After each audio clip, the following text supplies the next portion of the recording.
მინდა განცხადება გავაკეთო. კი ბატონო. აი, სულ ცოტა ხნის წინ გახდა ცნობილი, რომ ამერიკის შეერთებული შტატების სახლდებმა თუ არ ვცდები, მიხეილ სააკაშვილი გამოაცხადა პოლიტიკურ პატიმრად. ეს ლაპარაკობს ალბათ ძალიან ბევრზე.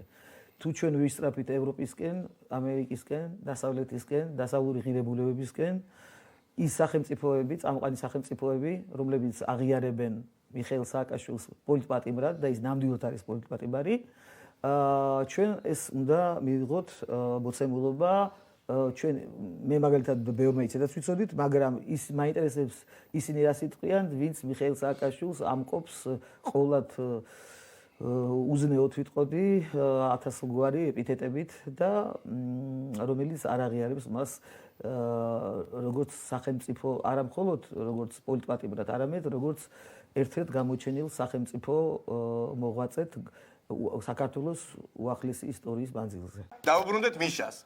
სააკაშვილს ეთქვა, რომ სახელმწიფო დეპარტამენტმაო პოლიტპატიმრად გამოაცხადა სააკაშვილი. ხო ვცდები სახელმწიფო დეპარტამენტმა. ხო სწორად გავიგე. პოლიტპატიმარი უწოდა. ნათქვამიდან აზრი ხო გამოვიტანე?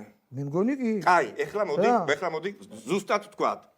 აბა ნახე. თავარი არხი აქვეყნებს ინფორმაციას. ხო. თავარი ტივი. კი ბატონო. თავარი არხის ინფორმაცია. რომელშიც წერია, რომ სახელმწიფო დეპარტამენტის ანგარიში ერთ-ერთი თავი მიხეილ სააკაშვილს ეთმობა და ის 14 ჯერ არის ნახსენები. მე ვისურვებდი, რომ 34 ჯერ იყოს ნახსენები. ოღონდ მხოლოდ ასეთ ანგარიშებში. ბოლოში რა წერია ახლა ამ ინფორმაციაში, აი რაზეც ქალბატონი მაია ამბობს, რომ სააკაშვილი პოლიტპატიმრად გამოაცხადესო. გამოაცხადა დეპარტამენტმაო. კი. 27 აპრილს პრეზიდენტმა ზურაბიშვილმა შეიწყალა გიორგი რურუა, NMS წევრი და ოპოზიციური მედია საშუალების მთავარი არქის დამფუძნებელი 19 აპრილის შეთანხმების ფარგლებში. ანუ რურუაზე ლაპარაკი. ოპოზიციური პარტიები, ბჭყალებშია მოყვანილი ეს ფრაზა. ოპოზიციური პარტიები რურუას და მელიას პოლიტიკურ პატიმრებად განიხილავენ. ისინი პოლიტიკური პატიმრებიო, ასე წერია. ასევე პოლიტიკურ პატიმრად მიიჩნევენ ყოფილ პრეზიდენტ მიხეილ სააკაშვილს. ამაში რა არის ახალი? სახელმწიფო დეპარტამენტის ანგარიში წერია, რომ ნაციონალური მოძრაობაო სააკაშვილსო პოლიტიკურ პატიმრად მიიჩნევსო. ანუ დეპარტამენტი კი არ ამბობს, რომ არისო მიიჩნევს. პოლიტიკური პატიმარიო. ნაციონალური მოძრაობა მიიჩნევს. იო, ის პარტიები მიიჩნევენ, და ეს ჩვენ ყოველდღე გვესმის ტელეეთერებში.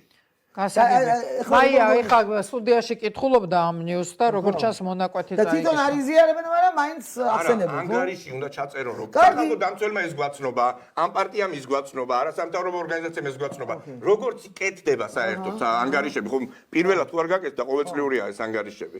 მე მართლა ვიფიქრე, თქვენ რომ ბძანეთ ქალბატონო მაია, რა კი მოსმენილის გააზრების უნარი ჯერ კიდევ შერჩენილი მაქვს, მიუხედავად ამ ერთ საათის განმავლობაში. მე გაძლევ პირობას, რომ ამ ფორმულირებითაც მიიღებთ მალე რომ პირდაპირ აუცილებლად. მე ვილაპარაკოთ ამ საკითხზე, მაგრამ ეხლა არა. არაწერ არის არა. და ძალიან გეშინი